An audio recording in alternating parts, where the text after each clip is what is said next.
sai mamarsa ta zo gurina ta ce to yanzu ita ta sanni amma ba ta sanni ba, amma ta ji halina, tana so in zo gidan baban shi wannan in zauna har Allah ya kawo yaronta ya girma, idan ya girma tare da shi za mu taho, idan ya girma ya gama firamare ya gama sakandare ya gama duk makarantarsa to za mu zo tare da shi. Kai mun haƙuri amma ga gonarsa tana nan a hannuna, kada in yarda kowanne mutum ya shiga cikin gonarsa, mace wannan duka Allah zai taimaka.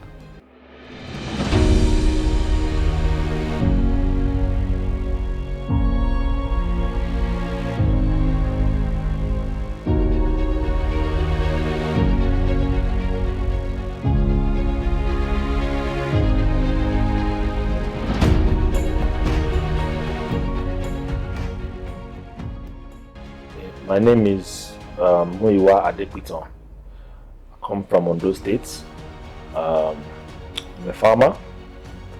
I grow cassava, yam, and a few other vegetables. I'm married with 2 children. My family lives in Ibadan, while I live in Ondo State, where I farm.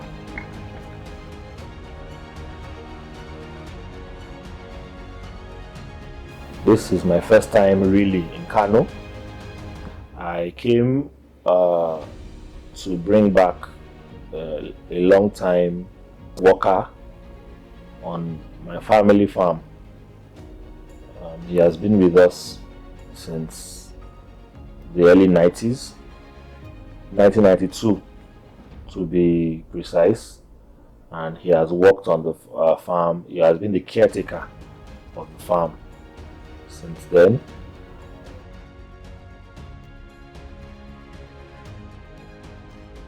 I lost my father in 1992 in an accident when we were returning from the village going back to Lagos, and Baba Seidu was brought to my mom. My father was a civil servant who retired in 1991. Before he retired, he had worked in various federal ministries. He worked in the Ministry of External Affairs, he worked in the Ministry of Information, and he also worked in the Ministry of Youth and Sports. He retired in 1991. My mom is from Ogun State, Ijebu. She met my dad in the late 50s, and they got married in 1960. You know, she was a teacher. My dad too was a teacher very early on in his career, before he now studied to become a secretary. And then he met my mom, they got married, and he started working in the Ministry of External Affairs. So after a few years of their marriage, they were posted to Sudan. That's my dad's job, posted him to Sudan, where they gave birth to. So before they did that, anyway, they gave birth to my elder sister, who is the firstborn, and then my elder brother, secondborn. They were both born in Ibadan, where they were living at the time. Then when my dad was posted to Sudan, they all moved, and then my elder sister, who is the thirdborn, was born in Sudan. They spent maybe a year or two before they were posted to Canada, where my elder brother, who is the fourthborn, was born. So from Canada, they were posted to the UK, to the US, you know, before finally coming back to Nigeria. So I was born in 1980, 13 years after my elder brother. And so from the time they came back to Nigeria, you know, my dad always used to, you know, go to the farm. So sometime in 1978 or so, he built his house on the farm. You know, my grandfather was still alive at that time, and my grandfather kept on pestering him to build that house on the farm, because that was his own farmland. So he built the house, and then, you know, he also did, you know, pillars around the farm to secure the farm. That was my grandfather's wish, you know. So eventually in 1990, my grandfather passed away at a very old age. My mom always kept on reminding us that we should not forget about our father's farm in the village. So she kept on telling us. I lost my mother in 2017, and then finally in 2019 January I decided that I was going to go back to the village. So I moved back in January 2019, and I met Baba there, you know, and I told Baba that my mom was dead. He was very sad when he heard that my mom had passed away. You know, he was sad. He was very sad because, you know, he was always wanting to hear from my mom, even when my mom couldn't send any message or anything. He was always, you know, whenever I went, you know, anybody came from the village, they would always come to tell my mom that Baba was asking after her. So she would send messages to him, even though she couldn't send money, you know. So we knew Baba was still there, because whenever anybody came, they would tell us that Baba was still there. So that gave us some peace of mind that the farm was still secure. So when I moved back in 2019, I told my Baba about my mom's passing, you know, and then, you know, I started, you know, trying to put things together on the farm, and Baba was always there. He was very old, at that time he was already very old, but he was always, you know, there to assist me. He would always come and, you know, keep the compound, you know, clear and clean. He would carry his hoe and cutlass at his old age, and he would be making sure that the compound was clean. And apart from that, over the years, Baba planted, you know, moringa trees, planted bananas, planted pineapples inside the compound. So he really he beautified the place. Over the years, I discovered that, you know, we planted all those things there. So since 2019, you know, when I moved back, you know, it wasn't easy for me either. So sometimes when I ran out of money, or I was you know, or I was sick or anything, I would travel back to Ibadan, spend some few weeks or months before coming back, you know, but I will always come back. And eventually I was able to start to, you know, build my business, farming, from 2019 to 2020. Gradually we were, you know, building the farm. We were cultivating crops, you know, buying processing equipment for making gari and so on in those states.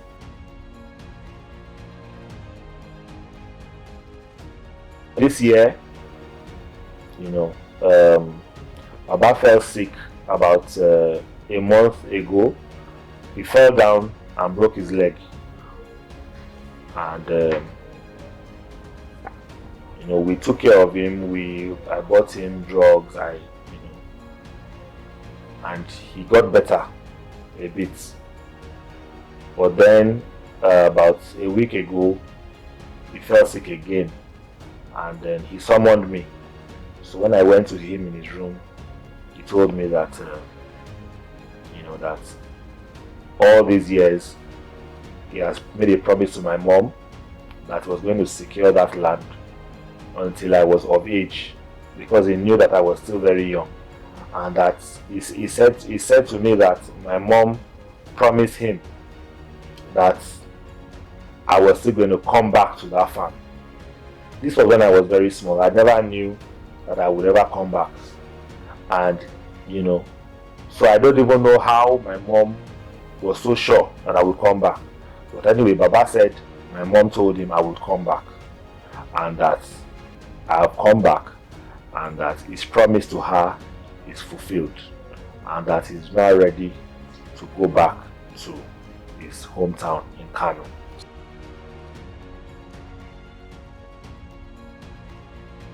When he told me he was leaving, I had mixed feelings, the first thing that came to my mind was, I was thinking to myself that, how did my mom know that I was going to come back? When did they have this conversation? What I mean, you know, he knew all this and he never told me. So I was just surprised and I was also sad that he said he was going. So when he said it, throughout that day, the next day, I was sad. I told my elder ones that Baba said he was leaving, and they were also sad as well, and they felt bad because they now remembered that Baba had worked for so many years without any pay. So they were sad and they felt guilty. So they also decided to give me the little money they had so that I could give Baba as well. So I also decided that I was going to look for any way to also give Baba whatever I could to go back.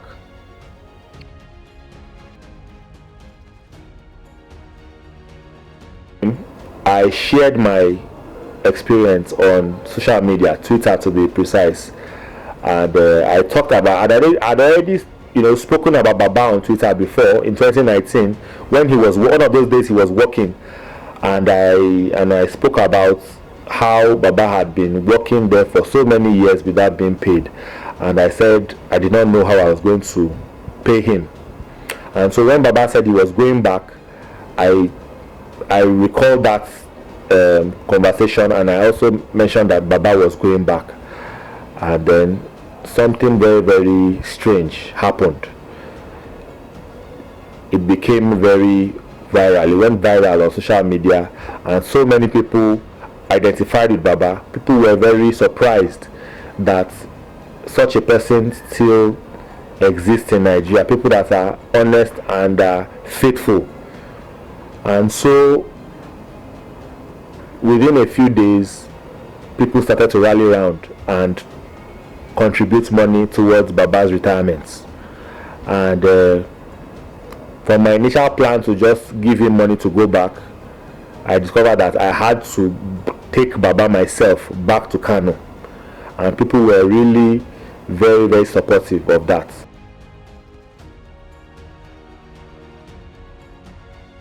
Looked around at the Hausa communities in the area to tell them about. They knew Baba over the years. They all knew Baba. So we asked Baba himself, where does he come from in Kano? Baba told us that he comes from the same village that the mother of Dangote comes from. So that was the first idea we had. So when we now asked the Hausa community, they now told us that is Bebeji, that the village of Dangote's mother is Bebeji. So that's how we first knew where the village was. Then about the planning, we were waiting for the Arewa community to come to, because we were thinking that one or two of them would be the one to take Baba to Kano. But when they didn't come, after a few days, when we did not see them, I already had decided that I would take Baba. So I told them, I said, if they don't come, doesn't matter, I will take him. So two other people in the community, in the village, who are Igbiras, offered to follow me. One of them spoke Hausa, so he acted as our translator. So he was the one. So we went to town. We bought a couple of things to help us in the journey, so we did, and then we decided that on Saturday, very early in the morning, we'll set out. On Friday, we went to the motor park to ask about how we could get a vehicle to Kano, and then we were told that the best place to do it would be from Okene, so that we should set out early for Okene. Then from Okene, we'll get a bus to Kano. And on Saturday morning, we left by 6 o'clock, and then by 9 o'clock we were in Okene, and then there was a bus waiting for us already, and then we just boarded the bus, and then from Okene we moved to Kano. We got to Kano around 8 p.m, very late, and so we couldn't go to Bebeji on that day. So we slept over in Kano City, and then the next day, which was May 30th, we set out for Bebeji. We went straight to the traditional leader's house, who is the Sakin Damau, and we asked for him. So he came to us, he accommodated us in the palace, and then he listened to our story. Then he asked Baba a few questions, and then he started to call various elders in the community to try to identify Baba and his family. After an hour or two, finally found someone who was told by his own mother about Baba, because Baba had left Bebeji before anybody in Bebeji was born. So nobody knew Baba when Baba was living. So eventually, from that encounter, we were taken to Baba's nephew's house in Dakasale, and we met his nephew, and that was how he was reunited with his family.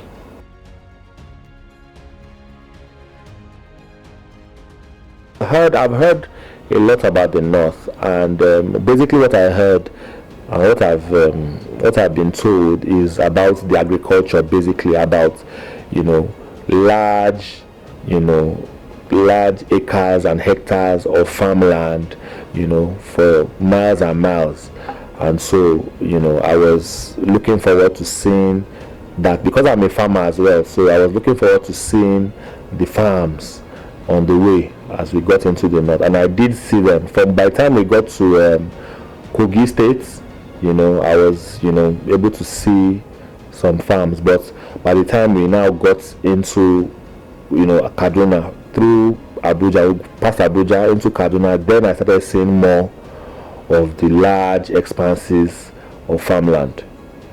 My siblings, when I told them I was going to Kano, they were scared and saying talking about insecurity and all sorts. But I was determined. I said that I believe that God will protect us on our journey. So I was not dissuaded, I was not discouraged in going.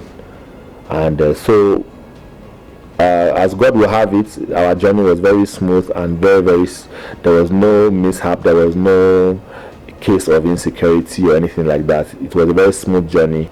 So Baba himself was very shocked when he got into Kano, because apparently he had not been to Kano in several decades, and so he did not recognize the city anymore. He was asking questions in Hausa, asking for places, and they were replying him that, Baba, all these places you're asking for, they are not there again, things have changed. So he was really, really excited. So I also noticed that while we were in Damau, Baba bought food. The kind of food he bought was, they called it alele, which is like a bean cake. And so it cost just 50 naira. And he ate it with a lot of joy, and he was satisfied.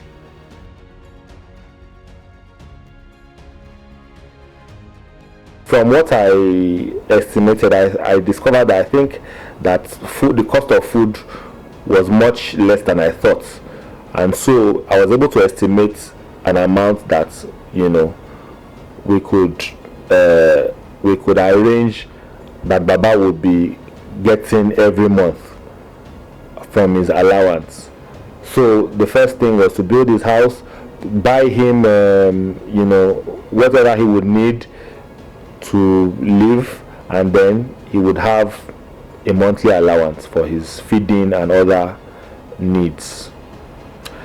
Also, I want to add that a very good Samaritan also offered to be checking up on Baba, and to ensure that his accommodation was comfortable, even offering to provide a well if necessary.